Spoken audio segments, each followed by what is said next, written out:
Brandon, la idea de que el crimen es un arte que algunos seres superiores deberían practicar Solo en temporadas. Ahora sé que no hablan en serio. Es en serio, soy un hombre muy serio. ¿Puedo preguntar quién decidirá que un ser humano es inferior y por tanto víctima para un crimen? Los privilegiados para cometer un crimen. ¿Y quiénes podrían ser? Pues yo mismo, Philip y tal vez Rupert. Lo lamento, Kenneth. Tú no. Hablo en serio. Nosotros también, señor. Son pocos aquellos hombres de superioridad intelectual y cultural que están por encima de los más altos conceptos morales. El bien y el mal, lo correcto y lo incorrecto fueron creados para el hombre común, el hombre inferior, porque le hacen falta. Es obvio que leíste a Nietzsche y su teoría del superhombre. Sí, así es. Hitler también. Hitler era un paranoico, sus superhombres, todos los superhombres fascistas eran asesinos sin cerebro. Yo colgaría a todos los que quedaron. Pero verá, primero los colgaría a ellos por fascistas y después colgaría a todos los tontos e incompetentes. Hay demasiados en el mundo. Entonces cuélgame por ser estúpido, porque no sé si hablas en serio o no. En Cine nos vemos, bienvenidos. Bueno, esta semana de verdad la estamos pasando muy bien porque tenemos al maestro del suspenso. Son 5 días dedicados a Alfred Hitchcock. La película que presentamos hoy se llama La Soga, fue realizada en 1948 y es, sin ninguna duda, una obra maestra. Es una obra maestra del suspenso, pero también es una obra maestra de guión y de interpretación actoral. Vamos a hablar de esta película y también de la obra de Alfred Hitchcock con Adriana Bernal, una mujer que sabe mucho del tema porque este es su oficio. Ella es directora de fotografía. Adriana, gracias por acompañarnos esta noche. No, qué rico estar aquí hablando de Hitchcock. Es una maravilla, ¿cierto? Es uno de los grandes autores. Sí. Esta película en particular es muy especial porque sucede en un solo apartamento a lo largo de 80 minutos. Un grupo de estudiantes que creen que están por encima de la ley, se hacen la pregunta de si están por encima de la ley, pues toman una decisión. Ellos dicen que ser un asesino debería ser una obra de arte. Pues matan a uno de sus compañeros, lo meten en el baúl, en el arcón, y sobre ese gran mueble van a hacer una cena a la que invitan a su profesor, que les decía siempre, les hablaba acerca de la relatividad moral, sobre la posibilidad de estar por encima de las leyes, cosas así.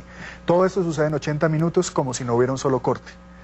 Bueno, cuando uno piensa en eso, se queda muy asombrado y quisiera preguntarle a un profesional del tema, ¿tú cómo lo haces? ¿Tú cómo haces para tener una cosa que parece un plano secuencia de 80 minutos? Pues cuando tú estabas diciendo que era una obra de arte de guión y de puesta en escena y demás, es además una obra de arte en términos técnicos. Hitchcock tenía algo que es muy interesante para todos nosotros y es que siempre estuvo explorando en la parte técnica.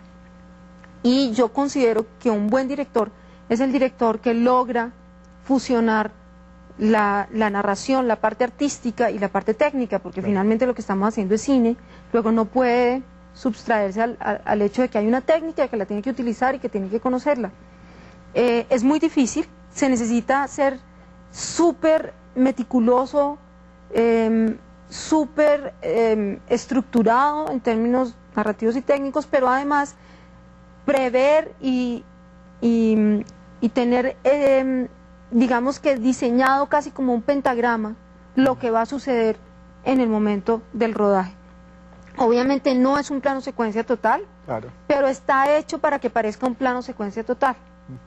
Hay unos cortes, no sé exactamente cuántos son, pero sí hay unos planos muy largos que son muy difíciles de hacer porque uno tiene que cuadrar que intervenga todo en el momento preciso de que la cámara está pasando, sucede lo que sucede, y es una película que es impresionante. Hoy en día, incluso con la tecnología que hay, sería muy difícil de hacerlo. De acuerdo, es una coreografía impecable.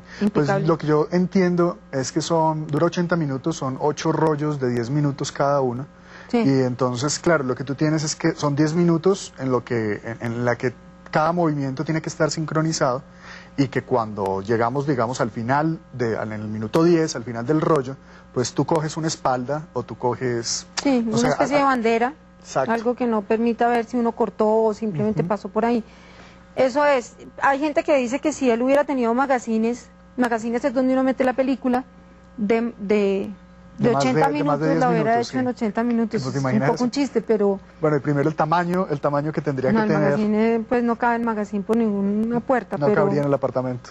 pero efectivamente él sí utilizó los magazines completos. Prendió la cámara y no la volvió a apagar hasta que la película no soltó. Entonces. Sí, no, y ustedes lo van a ver en un momento. O sea, cuando la gente mira la cámara, cuando ellos discuten entre ellos, cuando ellos se mueven, cada uno de esos movimientos tiene que estar claramente establecido, porque de otra manera tú no puedes cortar y volver a empezar. Se te van tus 10 minutos y los perdiste completos o los ganaste completos. Exacto. Eso es una cosa apasionante. Pero es apasionante también, y yo creo que lo que tú dices es totalmente cierto, como el tema de esta película, a mí me parece que es muy sorprendente porque es una pregunta que está en la gran literatura, está en Dostoyevsky con Crimen y Castigo, está en la filosofía de Nietzsche, está incluso en lo que los nazis hicieron. Es la pregunta de si hay seres humanos que están por encima de otros y pueden decidir si viven o mueren. Sí, pero es también la pregunta de hasta dónde es relativa los conceptos morales. No mezclemos ni religión ni ninguna otra cosa, simplemente el hecho de que el ser humano sabe racionalmente que debe hacer el bien, pero tiene una tendencia escondida no en hacer el mal, pero al menos sí en salirse un poco de los deberes, digamos. Escondida, sí, de verdad. Sí, yo creo que todos tenemos como, unos más que otros, pero yo creo que es la racionalidad la que siempre nos ancla a lo que debemos hacer. Entonces es como la pregunta que se ha hecho todo el tiempo, todos los filósofos, que se ha hecho el hombre desde los inicios. O sea, es una pregunta que siempre nos ronda, y es cuál es el deber ser, qué es lo que debemos realmente hacer, cómo nos debemos comportar. Sí, que lo bueno y lo malo. Con el prójimo, ¿no? Y finalmente, pues a veces uno mismo se permite transgredir ciertas cosas, y lo que yo pensaba hace 10 años que era malo, de pronto hoy no pienso que sea tan malo. Ahora, aquí estamos hablando de la muerte, que es algo que todas las sociedades coinciden en decir. Tú no decir tienes ningún muerto en tu baúl, seguramente. No. No. Pues, pero de pronto algunos que he querido, pero no he llegado a efectuarlo. Cobarde.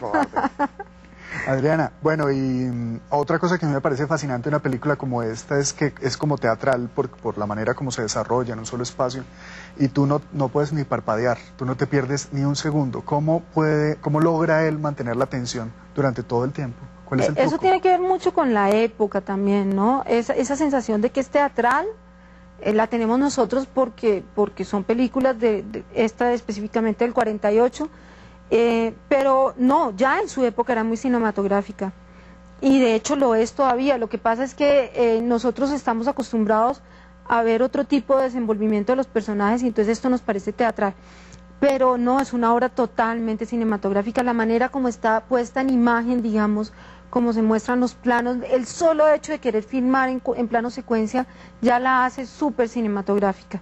Claro. Hitchcock tiene algo impresionante, y es que Hitchcock generalmente en casi todas sus películas nos muestra las cartas desde el principio.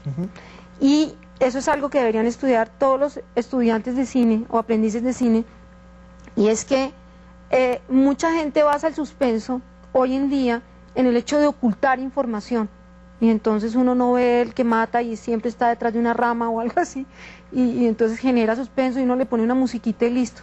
Hitchcock nunca o casi nunca nos oculta un asesino o el criminal, nos lo muestra desde el principio y nos dice, es más, le voy a contar, este es el asesino. Así es. Pero la manera como está construido hace que sea puro suspenso.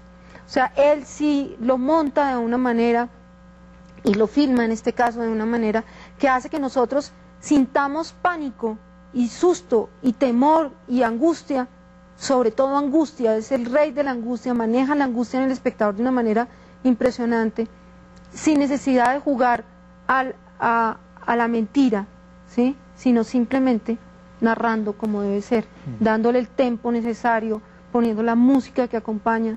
O sea, es de verdad un maestro. Sin ninguna duda, es pura inteligencia. Sí. Adriana, gracias por estar con nosotros esta noche. No, gracias por haberme invitado. A ti. Bueno, no parpadeen. La película que están a punto de ver es una obra maestra, es estupenda. Se trata de La Soga, una película dirigida por Alfred Hitchcock en 1948. Estamos en una semana dedicada al maestro del suspenso. Por favor, escríbanos a nuestro correo electrónico, visiten nuestra página web que tiene mucha información para ustedes, y no dejen de vernos cada noche. En Cine nos vemos.